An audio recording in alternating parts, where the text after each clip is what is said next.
আসসালামু আলাইকুম। অবশেষে ২০২৪ সালে এসে বাংলাদেশের যে বর্ডার গার্ডের যে নিয়োগ বিজ্ঞপ্তিটা ইতিমধ্যে কিন্তু প্রকাশিত হয়েছে তাদের ওয়েবসাইটে। এখানে কিভাবে আবেদন করবেন, আবেদন ফি কত টাকা এবং কি শিক্ষাগত যোগ্যতা থাকলে এখানে আবেদন করতে পারবেন। আবেদন কবে নাগাদ শেষ, কবে নাগাদ শুরু, বিস্তারিত এই ভিডিওর মাধ্যমে কিন্তু বলে দেওয়ার চেষ্টা করব। আশা করি সম্পূর্ণ ভিডিও দেখবেন, ভিডিও দেখলে কিন্তু বুঝতে পারবেন। আর হ্যাঁ, ভিডিও শুরু করতে যাচ্ছি, শুরু করার আগে একটা রিকোয়েস্ট থাকবে, আমাদের এই চ্যানেলের যদি আপনি নতুন দর্শক হয়ে থাকেন তো অবশ্যই আমাদের চ্যানেলটি সাবস্ক্রাইব করবেন। আর ইতিমধ্যে যারা আমাদের চ্যানেলটি সাবস্ক্রাইব করেছেন তাদেরকে অসংখ্য ধন্যবাদ। প্রথমেই দেখে নেব শারীরিক যোগ্যতা কি থাকলে এখানে আবেদন করতে পারবেন। পুরুষ প্রার্থীর ক্ষেত্রে আপনাকে অবশ্যই 5 ফিট 6 ইঞ্চি থাকতে হবে। ক্ষুদ্র নৃগোষ্ঠী সম্প্রদায়ের ক্ষেত্রে 5 ফিট 4 ইঞ্চি থাকলে কিন্তু এখানে পুরুষ প্রার্থী আবেদন করতে পারবেন। মহিলা প্রার্থীর ক্ষেত্রে অবশ্যই 5 ফিট 2 ইঞ্চি এবং ক্ষুদ্র নৃগোষ্ঠীর ক্ষেত্রে অবশ্যই 5 ফিট থাকলেই কিন্তু এখানে আবেদন করতে পারবেন।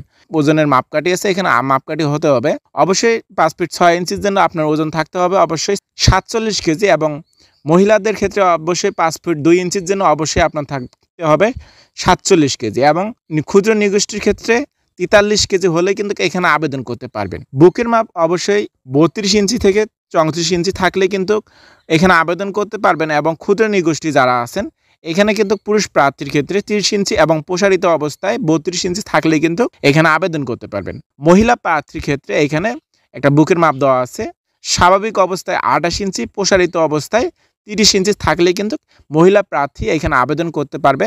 দৃষ্টিশক্তি অবশ্যই 6/6 থাকতে হবে। এখানে প্রাথমিক মেডিকেলে চান্স পাওয়ার সম্ভাবনা আছে।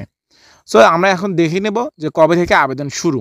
এখানে 10ই সেপ্টেম্বর 2024 তারিখ হতে 10 ঘটিকা হতে 19 সেপ্টেম্বর 2024 তারিখ 24 ঘটিকা পর্যন্ত এখানে আবেদন চলমান থাকবে। সো এখানে যে ওয়েবসাইটটা আছে জয়েন্ট বর্ডার গার্ড বিডি, এখানে কিন্তু গেলে কিন্তু আপনারা আবেদন করতে পারবেন। এখন আমরা দেখে নেব কোন কোন শিক্ষাগত যোগ্যতা থাকলে আপনি কোন পদে আবেদন করতে পারবেন এবং বেতন স্কেল এবং বয়স কি থাকলে এখানে আবেদন করতে পারবেন। শিক্ষাগত যোগ্যতা এসএসসি বা সমান পরীক্ষায় কমপক্ষে আপনার 3 পয়েন্ট থাকতেই হবে। এইচএসসি সমমান পরীক্ষায় আপনার কমপক্ষে 2.50 পেয়ে উত্তীর্ণ হতে হবে। পুরুষ ও মহিলা প্রার্থীর উভয়ের জন্য এই পয়েন্টটা প্রযোজ্য।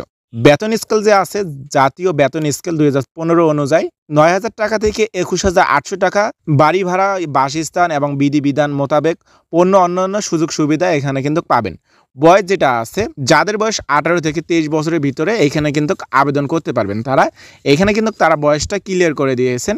এখানে কিন্তু 27/1/2002 সাল হতে 26/1/2007 সালের মধ্যে যাদের জন্ম হয়েছে তারা কিন্তু এখানে আবেদন করতে পারবেন।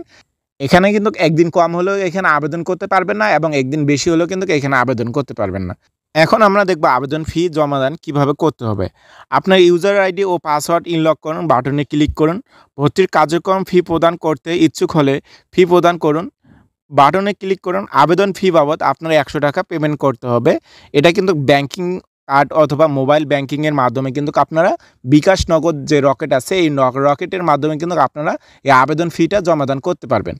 আশা করি সম্পূর্ণ ভিডিওর মাধ্যমে বোঝানোর চেষ্টা করছি কিভাবে আবেদন করতে হবে, আবেদন ফি কত টাকা, এখানে কি শিক্ষাগত যোগ্যতা এবং আপনার ওজন থাকলে এখানে আবেদন করতে পারবেন। আশা করি সবাই বুঝতে পারছেন। যদি কেউ না বুঝে থাকেন অবশ্যই কমেন্ট করবেন, কমেন্টে যথাযথ রিপ্লাই পাবেন। আর হ্যাঁ, আমাদের এই চ্যানেলটা কিন্তু আর্মি টিম দ্বারা পরিচালিত, তাই সবার আগে আপডেট পেতে আমাদের এই চ্যানেলটি সাবস্ক্রাইব করে পাশে থাকবেন। আর ইতিমধ্যে যারা আমাদের চ্যানেলটি সাবস্ক্রাইব করেছেন তাদেরকে অসংখ্য ধন্যবাদ।